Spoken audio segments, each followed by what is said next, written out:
Hi అండి, welcome back to my channel. ఈ వీడియోలో 8th క్లాస్ చాప్టర్ 7 ఘనములు మరియు ఘనమూలాలు అంటే క్యూబ్స్ అండ్ క్యూబ్ రూట్స్ గురించి మనం డిస్కస్ చేయడం జరుగుతుంది. ఫస్ట్ పరిచయం చూసుకుంటే మనకి పరిచయంలో శ్రీనివాస రామానుజన్ గురించి ఇచ్చారు. భారతీయ గొప్ప గణిత మేధావులలో ఒకరైన శ్రీనివాస రామానుజన్ గారి గురించి ఒక కథ ఇది.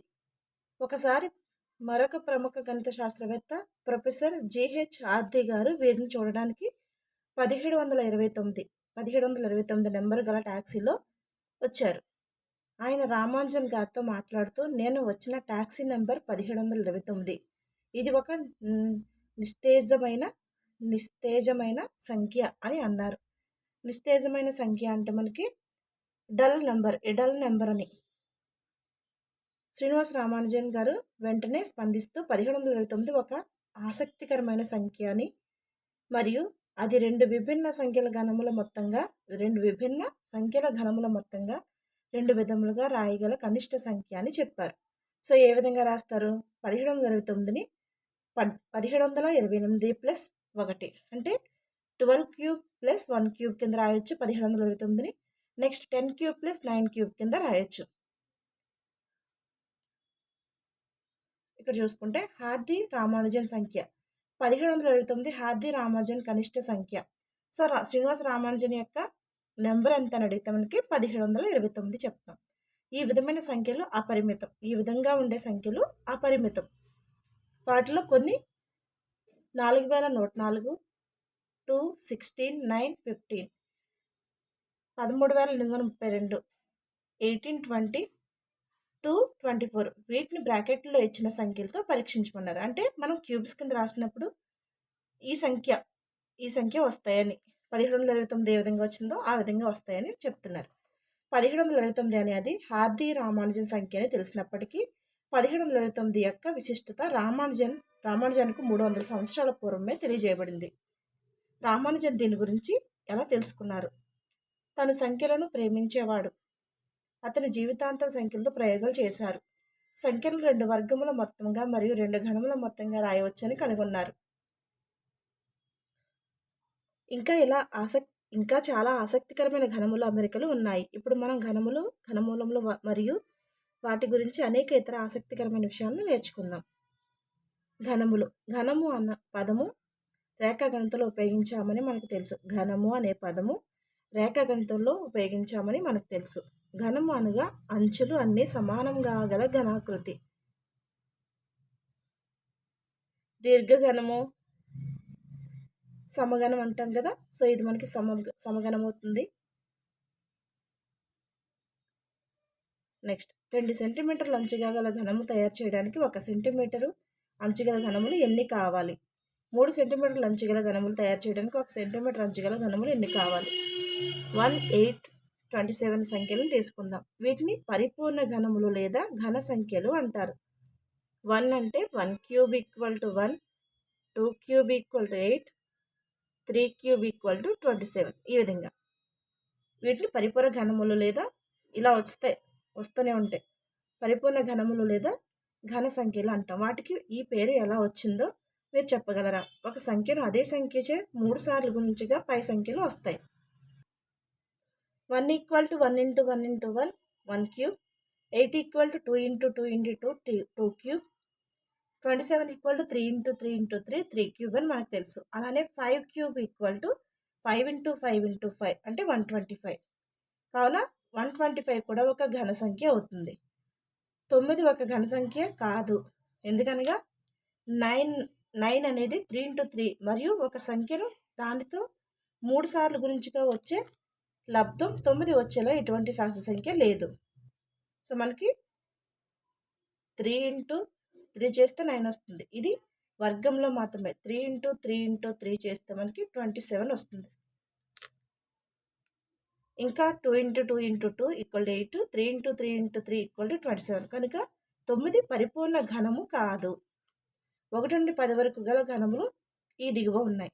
సో 1 నుండి 10 వరకు గల ఘనములు దిగువ ఉన్నాయంటే మనకి 1 cube equal to 1, 2 cube equal to 8, 3 cube equal to 27, 4 cube equal to 64, 5 cube equal to 125. 6 cube equal to ఎంత అవుతుంది? 6 ఆర్లు 6 ఇంటూ 6 ఇంటూ 6 6 ఆర్లు 36 36 ఇంటూ 6 అంటే మనకి 216 అవుతుంది. నెక్స్ట్ 7 క్యూబ్ ఈక్వల్ టు 7 ఏళ్ళు 49 49 ఇంటూ 7 అంటే 343 అవుతుంది. 343 8 64 64 ఇంటూ 8 అంటే 512. నెక్స్ట్ 9 క్యూబ్ అంటే 9 9 81 81 ఇంటూ 9 అంటే 729. నెక్స్ట్ 10 క్యూబ్ అంటే 10 ఇంటూ 10 100 100 ఇంటూ 10 అంటే 1000. సో ఇవి మనకి 1 నుంచి 10 వరకు ఉన్న క్యూబ్స్ అంటే ఘనములు. నెక్స్ట్ 1 నుండి 1000 వరకు గల కేవలం 10 పరిపూర్ణ ఘనములు ఉన్నాయి. 1 నుండి 100 వరకు ఎన్ని పరిపూర్ణ ఘనములు ఉన్నాయి అంటే 1 నుండి 100 వరకు 1 నుండి 100 వరకు ఎన్ని పరిపూర్ణ ఘనములు ఉన్నాయి? సరి సంఖ్యల ఘనములు పరిశీలించండి. అవి అన్నీ కూడా సరి సంఖ్యలేనా? బేస్ సంఖ్యల ఘనములను గురించి మీరు ఏమి చెప్పగలరు? మనకి 1 నుంచి 100 వరకు అంటే ఇక్కడ ఏమొస్తాయి? 1, 8, 27, 64 అంటే 1 to 4 వరకు మాత్రమే పరిపూర్ణ ఘనాలు ఉంటాయి. 1 నుంచి 100 లోపు అంటే. నెక్స్ట్ పట్టిక 2 చూసుకుంటే 11 నుంచి 20 వరకు గల ఘనములు ఉన్నాయి. మనకి 11 cube equal to 1331, 12 cube equal to 1728, 13 cube equal to 2197 అంటే 2197, 14 cube equal to 2744, 15 cube equal to 3375, 16 cube equal to 4096, 17 cube equal to 4913, 18 cube equal to 5832, 19 cube equal 6859, 20 cube equal to 8000.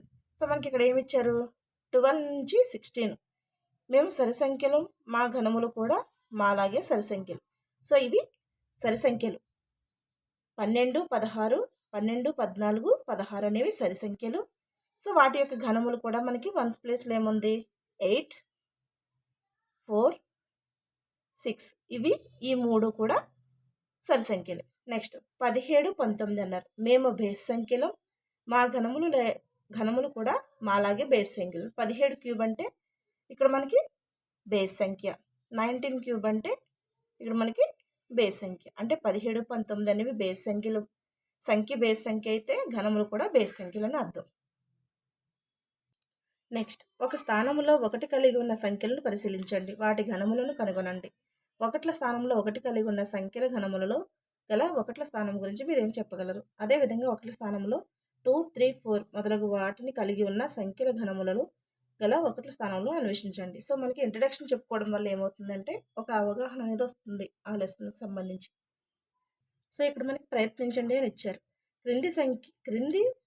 క్రింది ప్రతి సంఖ్య యొక్క ఘనములలో 1ల స్థానంలో ఉండు అంకెను కనుగొనండి అన్నారు. 1ల స్థానంలో ఉండు అంకెను కనుక్కోమన్నారు. ఇక్కడ 1 క్యూబ్ చేస్తాం. 1 క్యూబ్ చేస్తే మనకి 1ల స్థానంలో వచ్చే సంఖ్య 1 అవుతుంది. ఇక్కడ 8ని క్యూబ్ చేసినప్పుడు మనకి ఏమొస్తుంది? 1ల స్థానంలో వచ్చేది 2.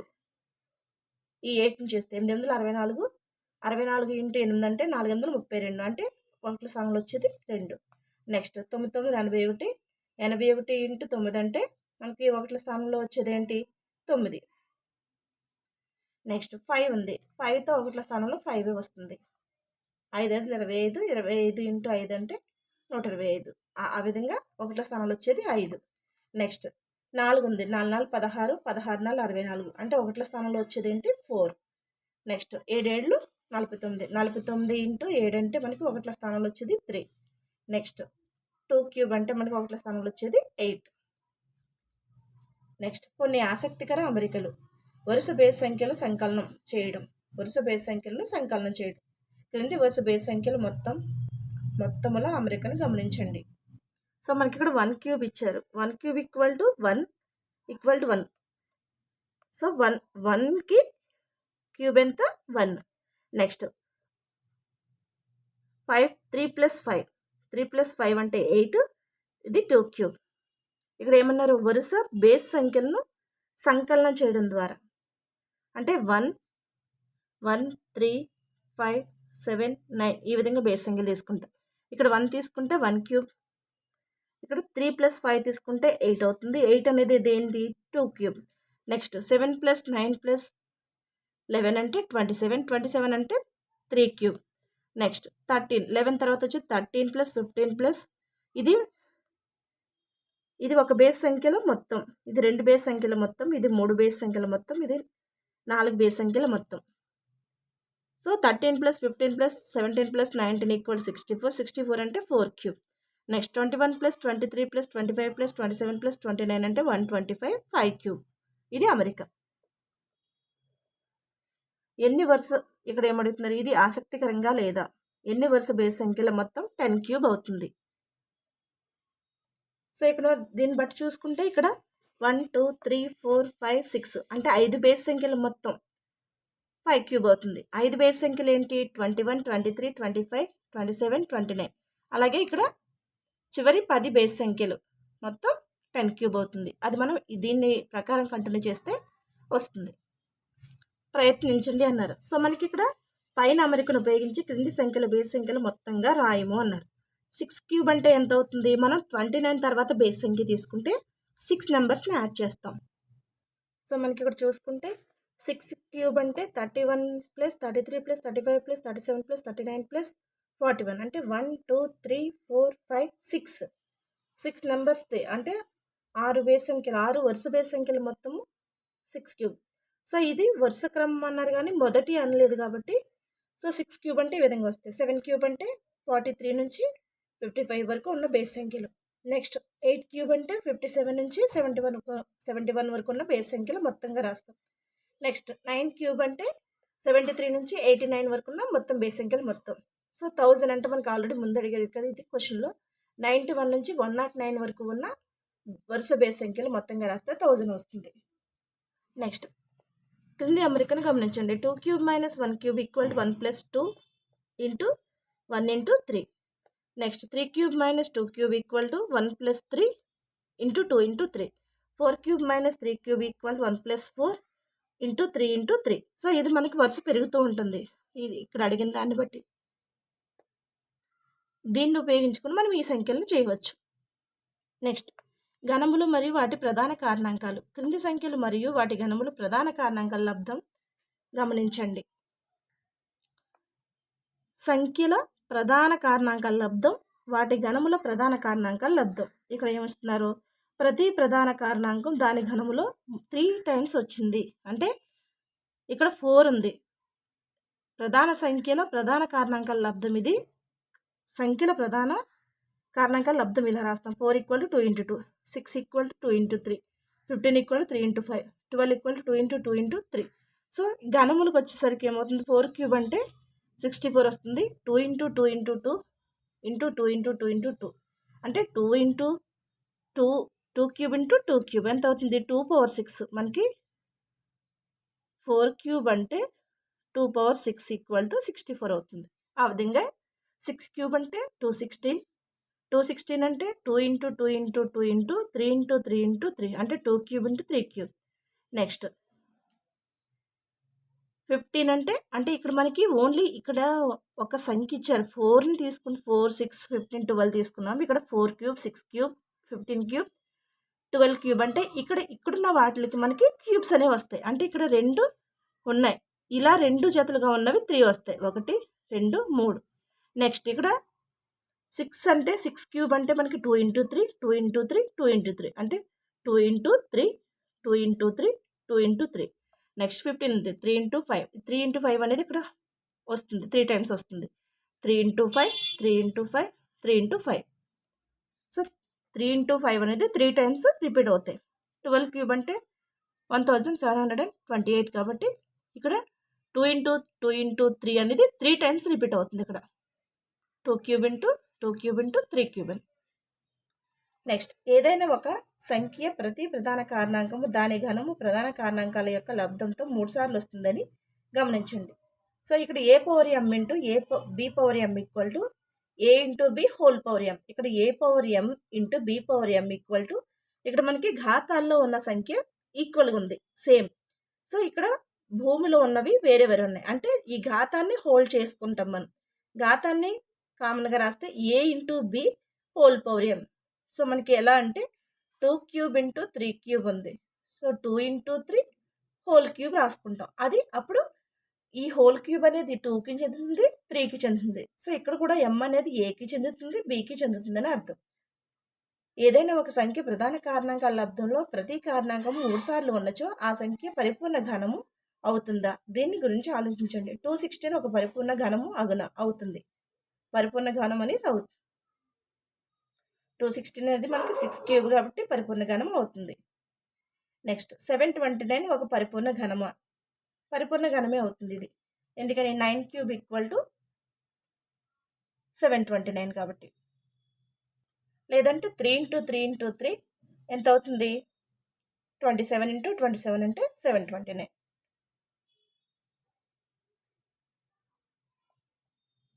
కారణాంకాలను 3 సార్లు సంఖ్యల సమూహాలుగా రాయవచ్చు. సో ఇది మనకి ఘనము అని తెలియాలంటే 3 టైమ్స్ రాస్తాం. 3 into 3 into 3, 3 into 3 into 3. So ఇది మనకి ఘనం అవుతుంది. ఇప్పుడు 500ను పరీక్షిద్దాం. ఇప్పుడు 500 తీసుకుంటే 500 యొక్క ప్రధాన కారణాంకాల లబ్దంగా రాస్తే మనకి 2 into 2 into 5 into 5 into 5. So మనకి ఇక్కడ లబ్దంలో 5 3 సార్లు వచ్చింది. అయితే కేవలం 2 మాత్రం 2 సార్లు వచ్చింది కాబట్టి ఇది పరిపూర్ణ ఘనం కాదు. ఇది కూడా ఇంకొకసారి 2 ఉండాలి. అప్పుడు ఏమవుతుంది? 500 ఇంటూ 2 అంటే 1000 అవుతుంది. 500 ఇంటూ 2 అంటే 1000 అవుతుంది. ఈ 1000 అనేది పరిపూర్ణ ఘనం అవుతుంది. పరిపూర్ణ ఘనం ఇది 10 క్యూబ్ కాబట్టి. నెక్స్ట్ 243 పరిపూర్ణ ఘనమా? ఇది కాదు. ఎందుకని? ఇక్కడ 3 అనేది 3 టైమ్స్ వచ్చి మళ్ళీ 2 టైమ్స్ వచ్చింది. సో ఇంకొక 3 ఉన్నప్పుడు మాత్రమే పాసిబిలిటీ అవుతుంది. పై ప్రధాన కారణాంకాల విభజనలో 3ను త్రికముగా రాసిన తర్వాత 3 ఇంటూ 3 మిగిలింది. అందువల్ల 243 అనేది ఘనం కాదు. సో మనకి ఇక్కడ ప్రాబ్లమ్స్ ఇచ్చారు. ఈ ప్రాబ్లమ్స్ అనేది పై విధంగా చేసుకుంటే పరిపూర్ణ ఘనములు అవుతాయో లేదో చెక్ చేసుకోవచ్చు. నెక్స్ట్ పరిపూర్ణ ఘనం కావడానికి గుణించవలసిన కనిష్ట సంఖ్య. పరిపూర్ణ ఘనము కావడానికి గుణించవలసిన కనిష్ట సంఖ్య అంటే రాజ్ ప్లాస్టిక్తో ఒక దీర్ఘఘనము తయారు చేశాడు. దాని పొడవు, వెడల్పు, ఎత్తులు వరుసగా 15 సెంటీమీటర్లు, 30 సెంటీమీటర్లు, 15 సెంటీమీటర్లు. పరిపూర్ణ ఘనం తయారు చేయడానికి ఇటువంటి దీర్ఘఘనములు ఎన్ని కావాలో మీరు చెప్పగలరా అని అడిగింది. దీనికి రాజ్ దీర్ఘఘనం గణ పరిమాణం 15 ఇంటూ 30 ఇంటూ 15 అంటే 3 into 5 into 2, 3 into 5 into 3, 5 into 2 into 3, 5 అంటే దీని యొక్క కారణాంకాల లబ్దంగా రాస్తే 3 ఇంటూ 5, దీని యొక్క కారణాంకాల లబ్దం రాస్తే 3 ఇంటూ 5, 30 అయితే 2 ఇంటూ 3 ఇంటూ 5, 15 3 ఇంటూ 5. సో మనకి ఇక్కడ ఏ విధంగా వచ్చింది? 2 అనేది ఒకసారి వచ్చింది. 3 ఇంటూ 3 ఇంటూ 3 టైమ్స్ బాగానే వచ్చింది. 5 ఇంటూ 5 ఇంటూ 5 వచ్చింది. సో మనకి ఈ ప్రధాన కారణాంకాల్లో లబ్దంలో 2 కేవలం ఒకసారి మాత్రమే వచ్చింది. కావున ఇది సంఖ్య పరిపూర్ణ ఘనము కాదు. 2 ఇంటూ 2 4తో గుణించాలి. ఈ సంఖ్యని 4తో గుణించినప్పుడే అది దీర్ఘఘనం, అది ఘనం, పరిపూర్ణ ఘనం అవుతుంది. అందువల్ల పరిపూర్ణ ఘనం చేయడానికి ఇలాంటి 4 దీర్ఘఘనములు అవసరమని చెప్పాడు. నెక్స్ట్ ఎగ్జాంపుల్ ప్రాబ్లం చూసుకుంటే 392 పరిపూర్ణ ఘనమా? కానిచో ఏ కనిష్ట సహజ సంఖ్యతో 392ను గుణించినప్పుడు వచ్చే లబ్దం పరిపూర్ణ ఘనం అవుతుందో కనుక్కోండి అన్నారు. మనకి ఇక్కడ 392 పరిపూర్ణ ఘనమా అన్నారు. కానిచో ఏ కనిష్ట సహజ సంఖ్యతో 392ను గుణించిన వచ్చే లబ్దము పరిపూర్ణ ఘనము అగును కనుక్కోండి అన్నారు. 392 ఉంది. 392 అంటే మనం కారణాంకాల లబ్దంగా రాస్తే 2 into 2 into 2 into 7 into 7. So మనకి ఇక్కడ 3 టైమ్స్ రావాలి ఘనము అంటే. సో ఇక్కడ 7తో మల్టిప్లై చేస్తే సరిపోతుంది. అంటే 392 ఇంటూ 7 చేస్తే మనకి ఎంత వస్తుంది? 7 14 ఒకటి ఉంది, 7 9 63, 63 1 64, 6 ఉంది,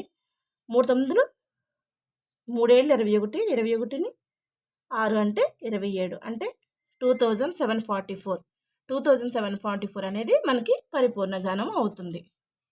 సో ఇక్కడ ఏ కనిష్ట సంఖ్య అన్నారు కాబట్టి 7. ఇందులో ప్రధాన కారణాంకం 7 3 సార్లు లేదు. కావున 392 పరిపూర్ణ ఘనం కాదు. దీనిని పరిపూర్ణ ఘనం చేయడానికి ఇంకా 7 కావాలి. సో మనకి ఏ కనిష్ట సంఖ్య గుణించిన అన్నారు కాబట్టి 7తో గుణిస్తే సరిపోతుంది. అది పరిపూర్ణ ఘనం అవుతుంది. సో అదే చెప్పారు ఇక్కడ. కనుక 392 పరిపూర్ణ ఘనం అగుటకు గుణించవలసిన సహజ సంఖ్య 7.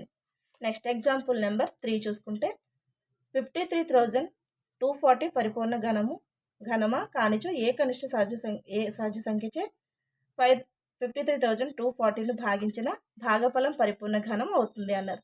సో మనం ఈ నెంబర్ని తీసుకుంటే మనకి కారణాంకాల లబ్ధంగా రాస్తే 2 × 2 × 2 × 11 × 11 × 11 × 5 ఉంది. సో దీనికి మనం పరిపూర్ణ ఘనం అవ్వాలంటే 5 × 5 3 టైమ్స్ 5 రాయాలి. అంటే 25తో ఏకనిష్ట సహజ సంఖ్య చేయాలంటే 25తో గుణిస్తే సరిపోతుంది.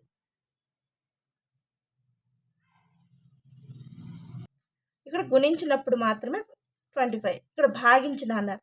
సో భాగించిన అంటే మనకి ఇక్కడ సో ఇది కాదు, గుణించడానికి తీసుకుంటాం. ఇది భాగించిన అన్నారంటే ఇక్కడ మనకి ఏ నెంబర్ 1 టైం వచ్చింది, 5 వచ్చింది. అంటే 53,240ని మనం 5తో భాగిస్తే సరిపోతుంది. అప్పుడు అది పరిపూర్ణ ఘనం అవుతుంది.